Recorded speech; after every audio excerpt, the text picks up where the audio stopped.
Welcome to the Integrate and Ignite podcast. I'm your host, Lori Jones. In this episode, I have a very lively conversation with Jason Andree, CMO of healthwear startup Nufabrx. We talk about how this revolutionary brand is disrupting the drug delivery industry by putting medicine directly in clothing. Nufabrx sells medicine-relieving compression sleeves that allow consumers to receive medicine at the source of their pain all day without the hassle of messy creams and repeated pill taking. It's an innovative approach that bridges the gap between pleasure and pain in a love-hate relationship that many consumers have. Listen in and learn about the company's mission, its customer-centric approach, and how it's educating consumers about this innovation in a simple and easy to understand way. Welcome to the show.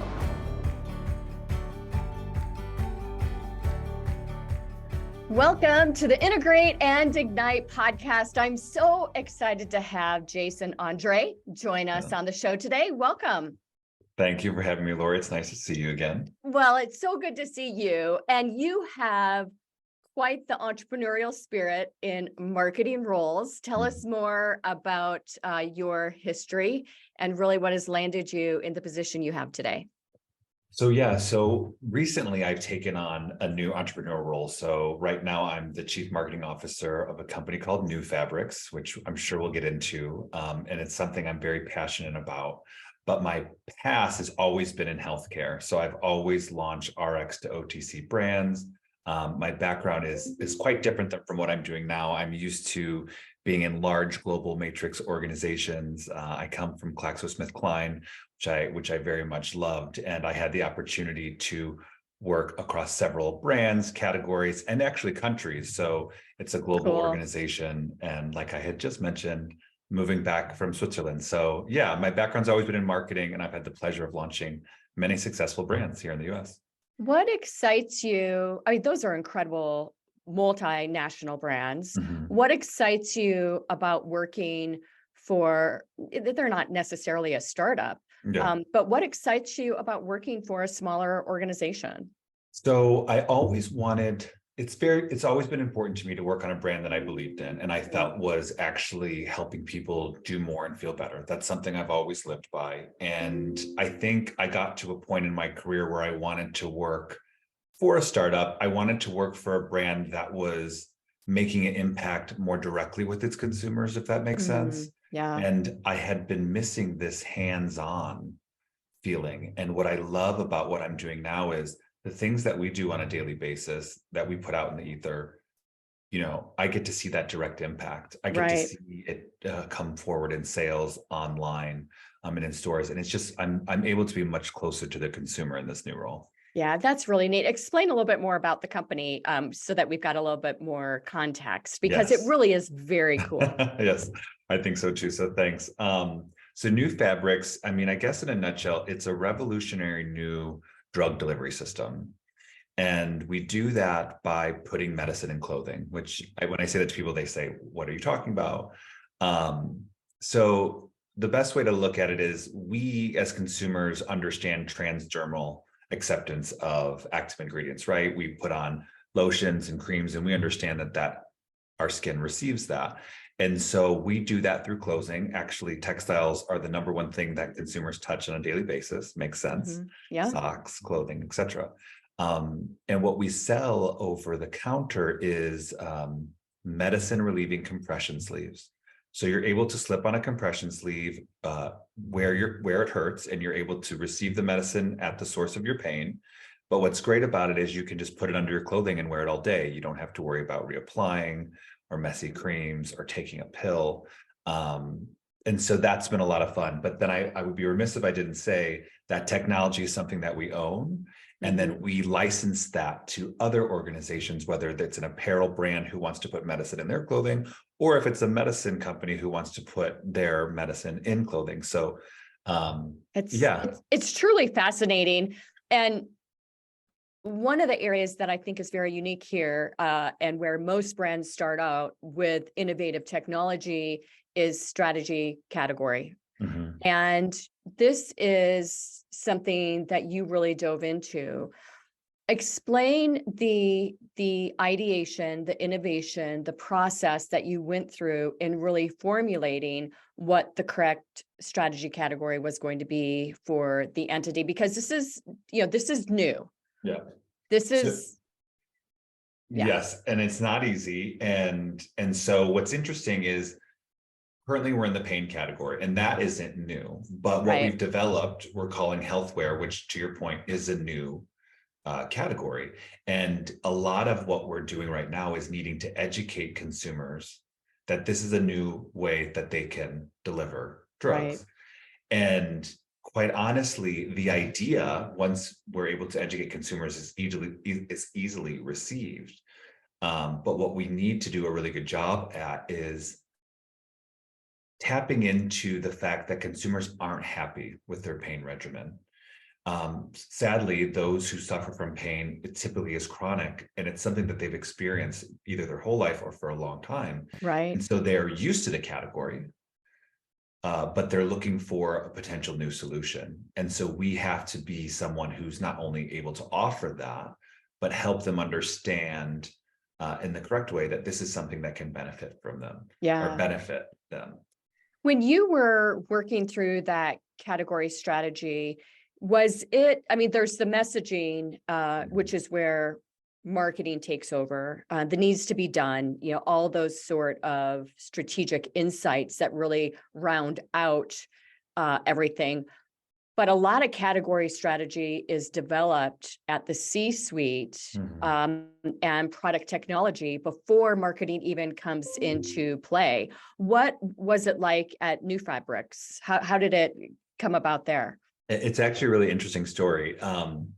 So before I was able to join the company, because I've only been here a little over a year, they actually hadn't done any marketing to that point. Mhm. The founder and his team of scientists had come up with the patent, and as a proof of concept, decided that they needed to prove that the science worked, and so they then developed the compression sleeves.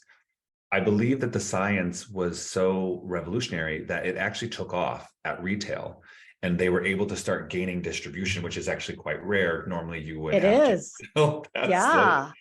Yeah. And so did a really good job at Walmart. We then started getting into all the other major retailers, Target, CVS, and then it kind of trickled from there. And really it was kind of a grassroots phenomenon in the sense that they had really amazing distribution, but hadn't really told a lot of people that it was there.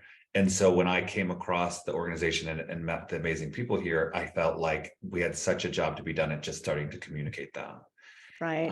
And having done that in the past, what I felt like what we needed to uncover was that consumer mindset and figure out how you tap into that, right? Like, how do you, in continuing on the grassroots way, start to communicate that? And it really was this idea of consumers feel like their life fuels them.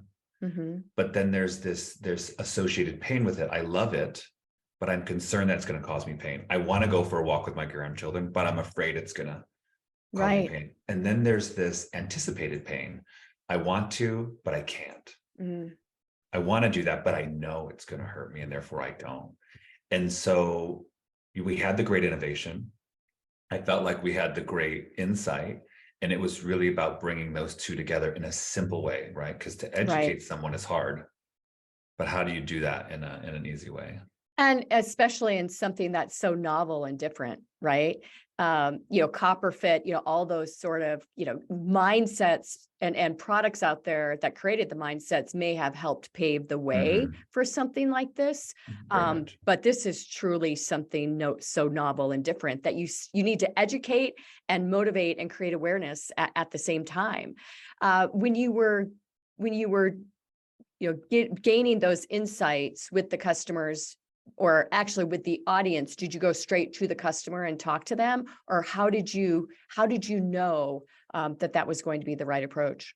Yeah. So what I also love working at a much smaller organization is that we're so close to the consumer. We hear them very loudly. Right. And we're able to actually pivot quite quickly. And so an example of that is through the pandemic, and I'm sure you've heard this across many categories, is people's sources of pain actually changed for us. they were working from home. So we saw less physical pain from like knee and ankle. We started to see Interesting. more pain from right now what we're doing is hunched over a computer. And so then we saw a need for neck and we saw a need for back, and we were quickly able to bring that to them. And then that's how the messaging is. It's Mhm. not showing people aspirationally taking a pain medicine to climb a mountain. It's Right. literally helping you do what you love without the fear of pain. And we really break down the barrier of that pain. And I have stories where I feel like I've been able to innovate both product and messaging here so quickly with our consumers that it's really how we're able to get those insights and execute Right. those innovations. Yeah. And I would imagine one of the barriers is it sounds too good to be true. How Mm. have you qualified the science and the outcome? So it's a great point, and that's something we hear a lot from consumers.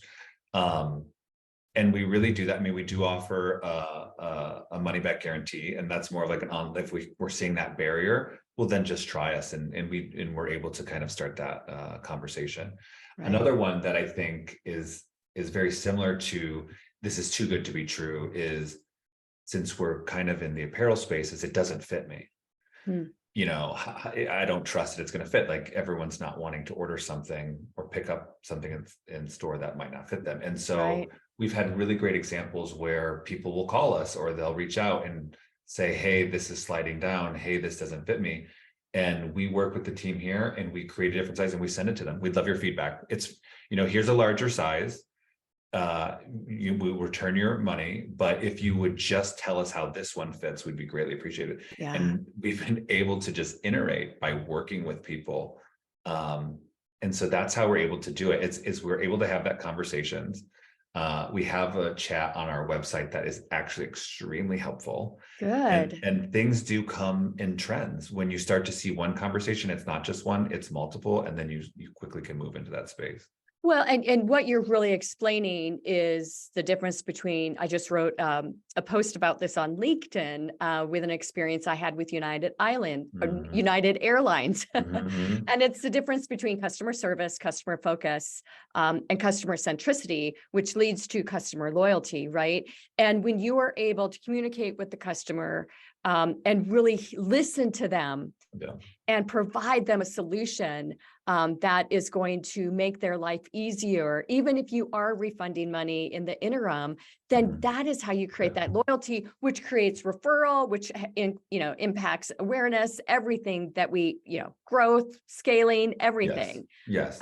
So is that something in your organization that was driven by marketing, or was it driven by the collective good of all departments at the C-suite coming together and saying, Yeah. okay, this is how this organization needs. And the other point is culture. You Yeah. can't deliver that without the right people in Mhm. chat, the right people taking the phone call, the right people in, at the machines sewing and trying to get it to fit right. Right. So I think you're right, and it is culture, and we believe that we exist to remove all the barriers of pain, Mm, whether that's through medication or it's about choosing the right product or having right. the best experience. And if everyone's able to align around that, you're 100% correct. If we start hearing that our one product isn't fitting properly, we're able to have that conversation and everyone understands that there's value in helping correct that issue. And so, is it led by marketing? No, I think marketing is the closest to the consumer and needs to be the megaphone for the consumer so Right. that everyone understands. But we're all definitely aligned in that approach. Um, and also too, I love when we hear from consumers, not just like, "Hey, it works." I love when it's like a longer feedback loop in the sense that, "Hey, I bought this for my mother and she absolutely loves it." It's Yeah. like, I think to me that's more of a feedback that we're doing a great job. So yeah, it has to be Yeah. throughout the whole organization. Everyone's aligned to it, and then you have to do it. Yeah. You have to walk the Yeah, walk and talk the talk, yeah, and you have. you've got to stay committed to it. Um, so you entered the company, they already had major distribution. Mhm. How did you, or did you need to backpedal at all for the go-to-market strategy? And then what did that strategy entail?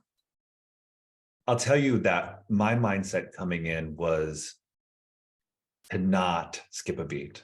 I Right. wanted to do the, cliches. I needed to build the plane while it was flying. I did not Mhm. want to pause, take a couple months. I didn't feel like we had the time or the resources to do that.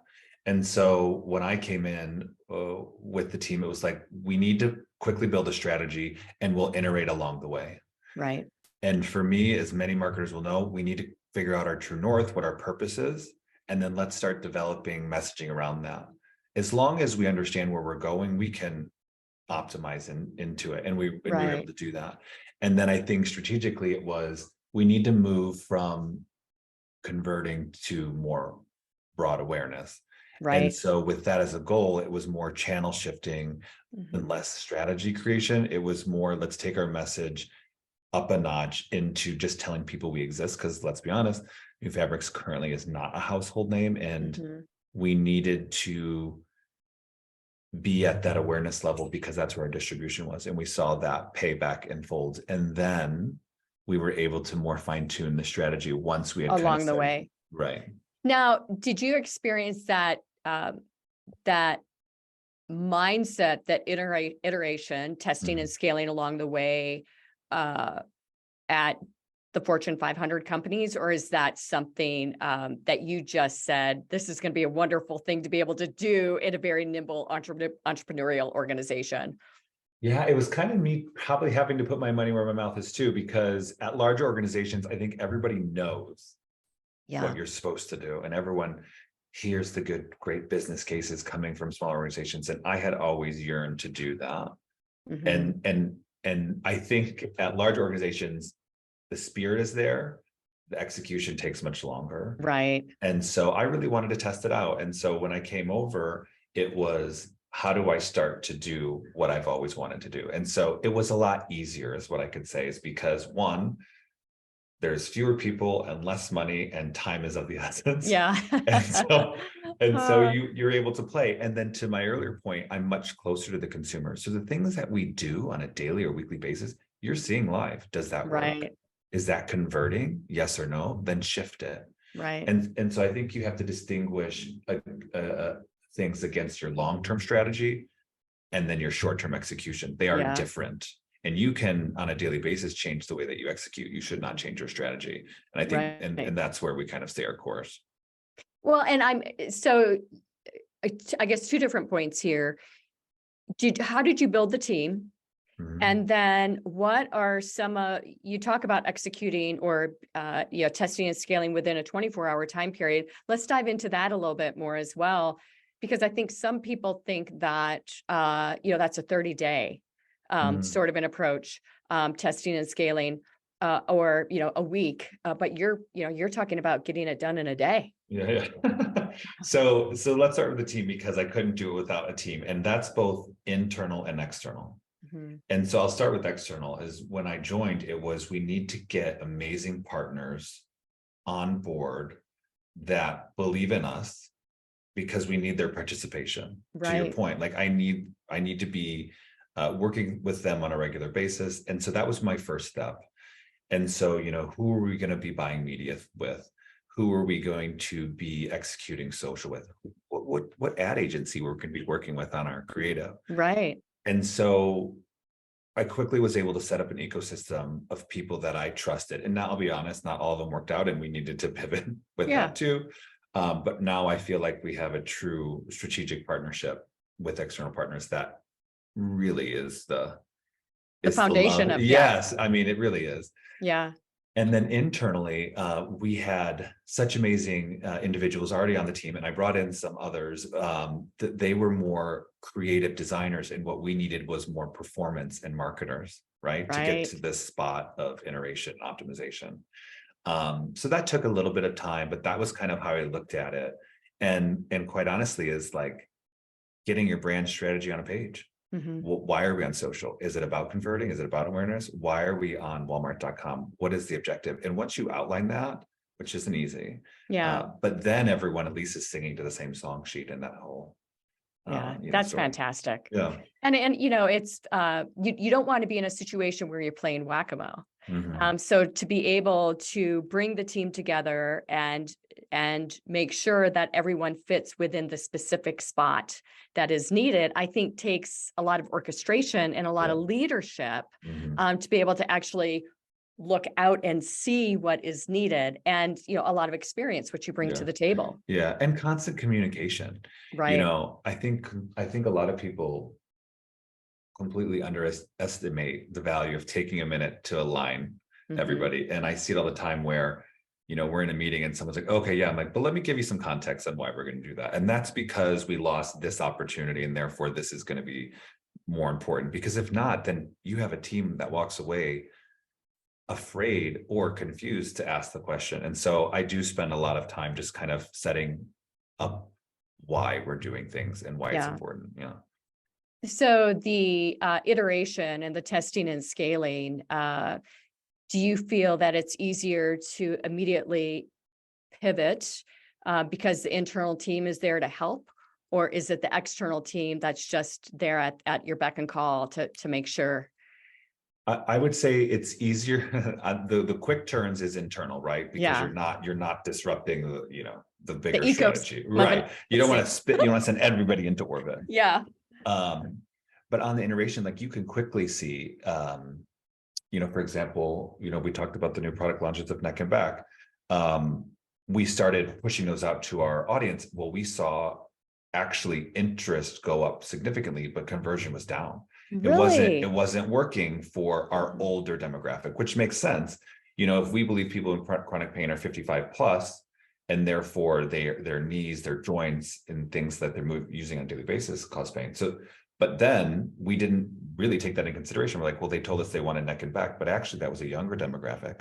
That was Ah. somebody who was working and suffering from pain from working on their computer, picking up their children, maybe Hmm. manual labor and things like that.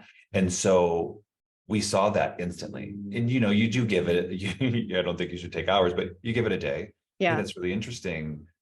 High interest, low conversion. What's going on? Hmm. Um, and so then after a couple of days, we say, that's it. Let's pull it. We're going to switch back to knee, or let's go back to the demographic that we're currently targeting. Let's go back to the creative we've been, and it goes back on track. So then we've learned. So then we go to our outside partners and say, hey, when we're going to feature these products, the demographic we need to go after looks like this. Yeah. And then all of a sudden you have this message matrix that says, here's who these products are talking to, here's what they should look like, and let's not cross those two. Hmm. But I think your question is really valid, because if we quickly change the strategy off of a couple days, that's not appropriate. You have to really figure it out on your own, and then you sit everyone down to say, hey, this is what we're going to do. Right. And there's so many different factors.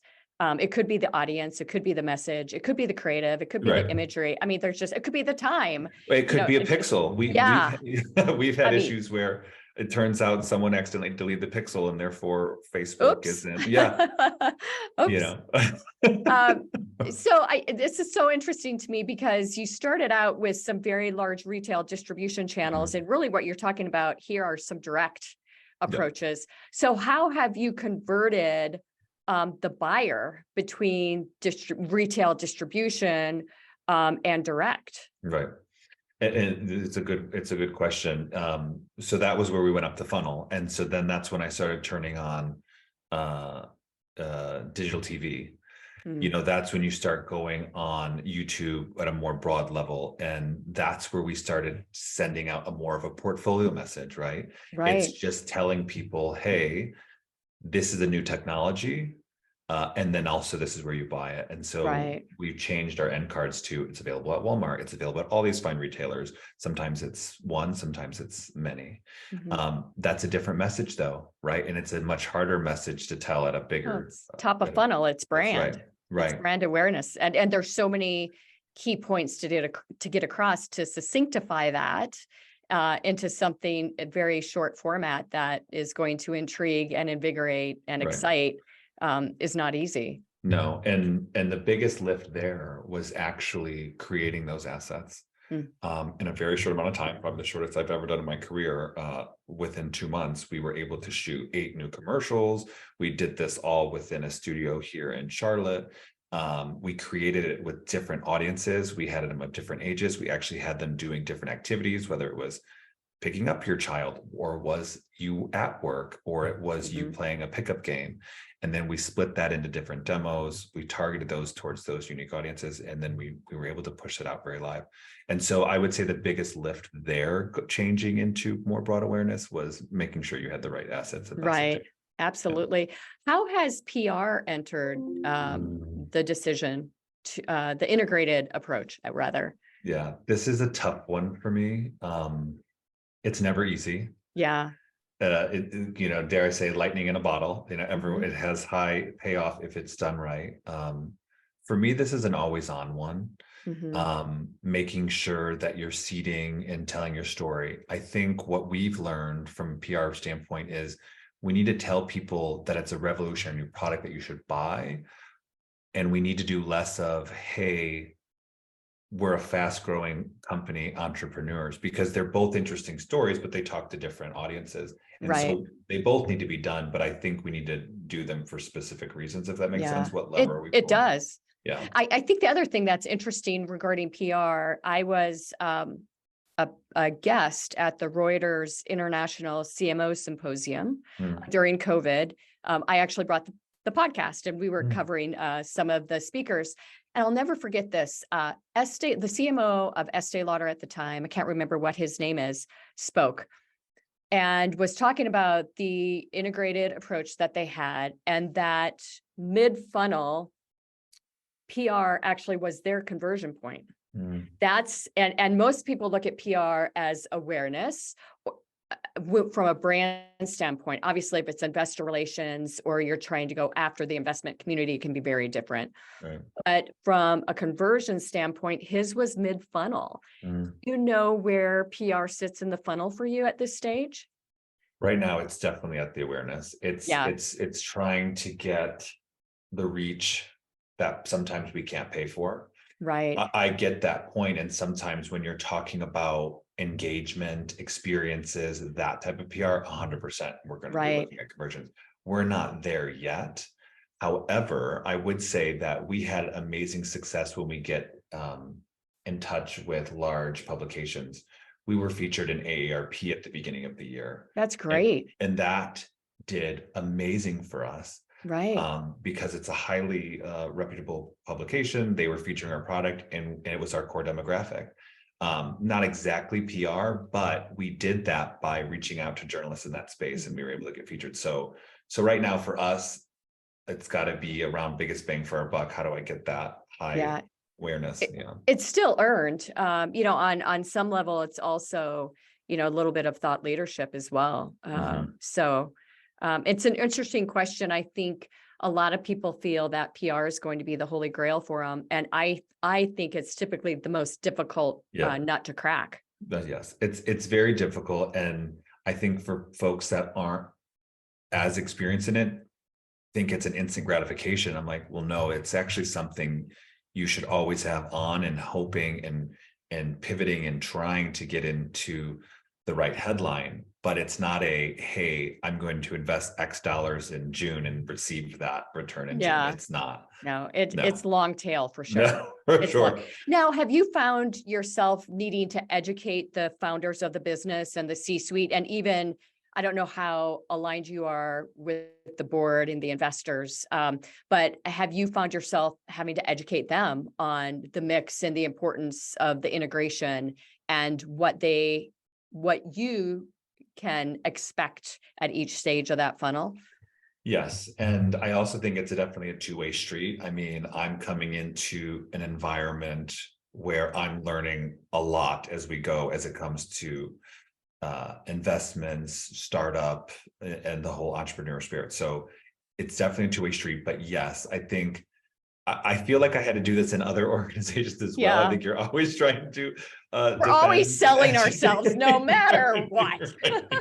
Yes, but what I'm very fortunate is that I've had the opportunity to work with amazing people who trust and allow me to own the space in which I'm an expert in. And so therefore I'm very grateful for that. But there's a lot of education that goes along the way.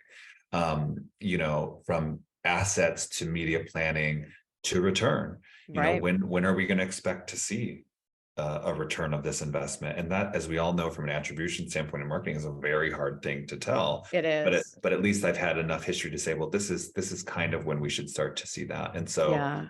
so yeah, there's been a huge education curve as far as why and when we should do things.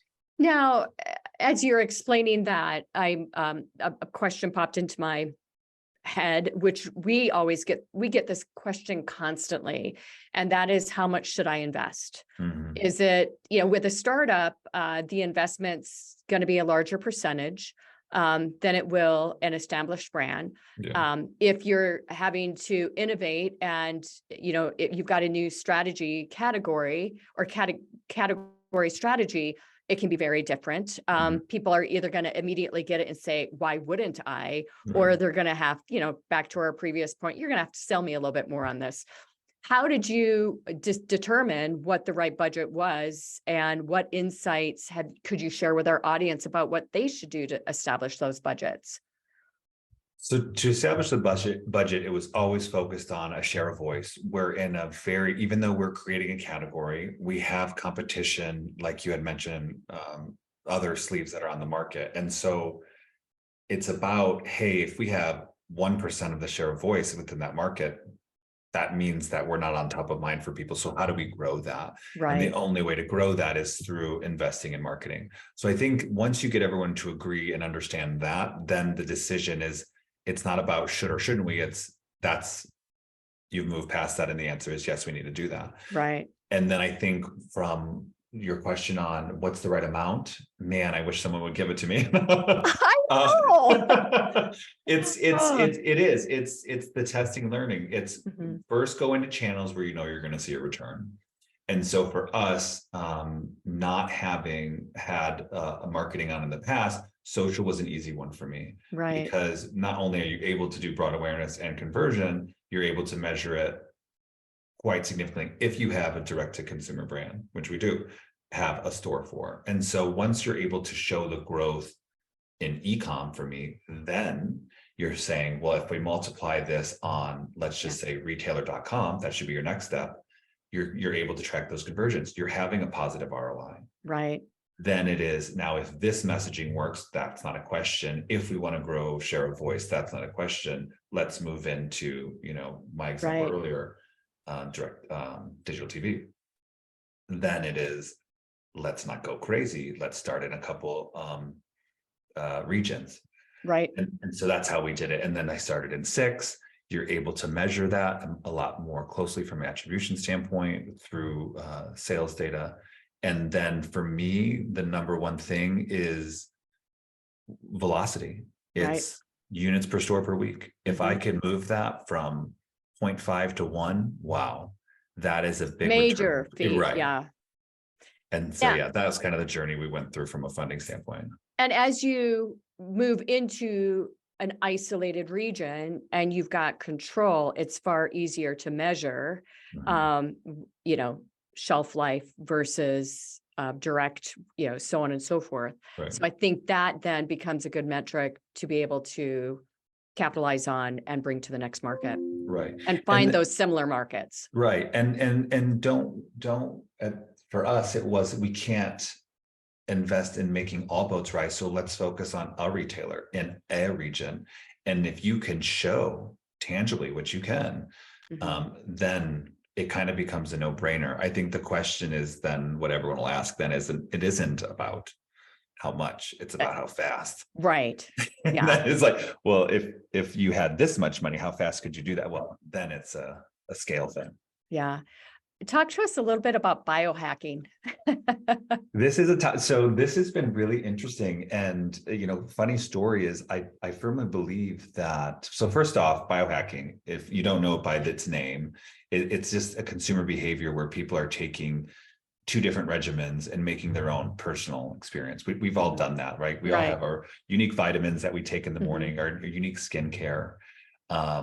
But I firmly believe that Nufabrx was founded on biohacking because our founder, when he was in college, was told through his dermatologist that his acne was a result of his not washing his sheets, I guess we'll say. Really? Yes. And so they were telling him Which is typical of college students. We'll just add that in. Right. And then typical is, as a college student, he was like, well, I'm not washing my sheets regularly. So he started playing with putting his acne medicine inside of his Really? sheets. Yeah. And so like for me, it's interesting, like he was biohacking back in the day, by just, these were two things he needed to do. He needed to make them simpler. And so what we find is that consumers are still doing this, if not even more, right? Um, everybody we talk to has a personal experience where they feel like this product works with this product for me. Mm-hmm. And we offer that because if you're taking a topical pain relief and or a pain pill, you are also, a lot of individuals are wearing compression garments. And so if you go to the gym now versus 5 years ago, everybody's wearing it, whether it's for fashion or whether it's for support or whether it's for recovery. And we're bringing those together, and we're saying you don't need to do them separately, just do them at once. And that really resonates with individuals, because going back to our point of removing all barriers of pain, consumers don't want to be taking a bunch of stuff. So no, they don't. Right. And that's a great example of the customer focus and customer centricity that you can really achieve in those situations. As you were explaining that, and I think about the number of times our 4 kids have been into the orthopedic surgeon for either broken bones or aligned shoulders or whatever it might be. How is the physician community reacting to the product? So it is an area that we need to, I think, dive into a bit more, because I do think that expert recommendation is extremely valuable.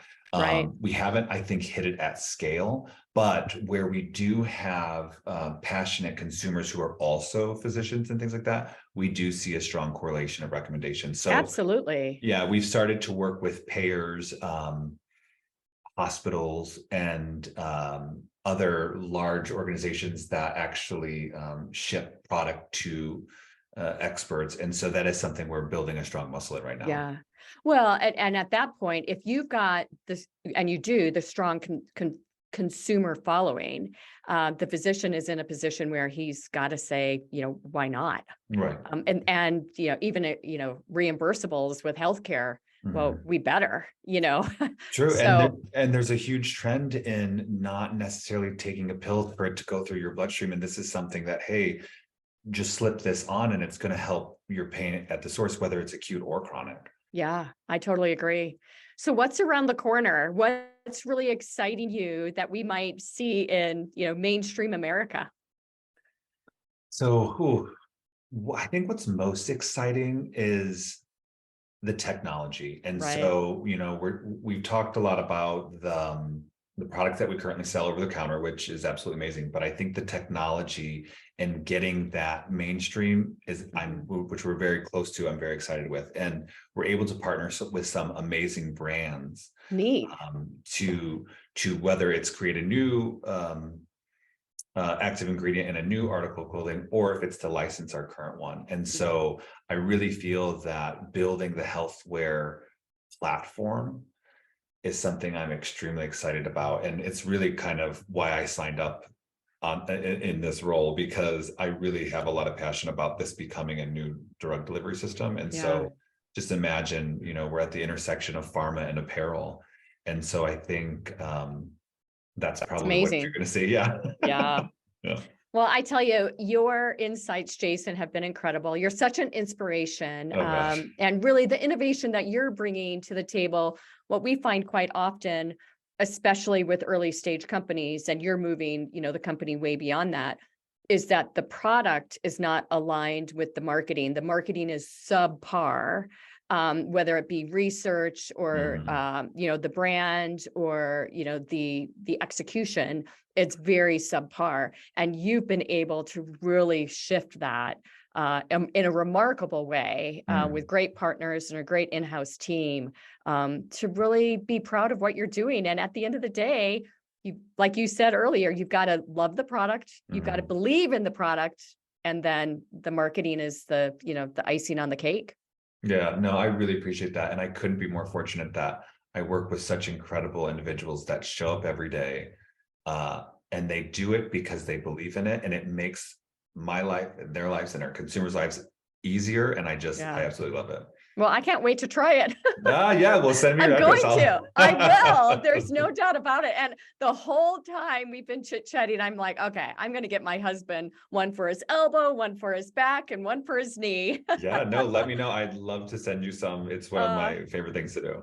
Oh, that's awesome. Well, I'll take you up on that. Okay. Okay, Jason, thank you so much for your appearance on the Integrate and Ignite podcast. All right. Thanks, Lori.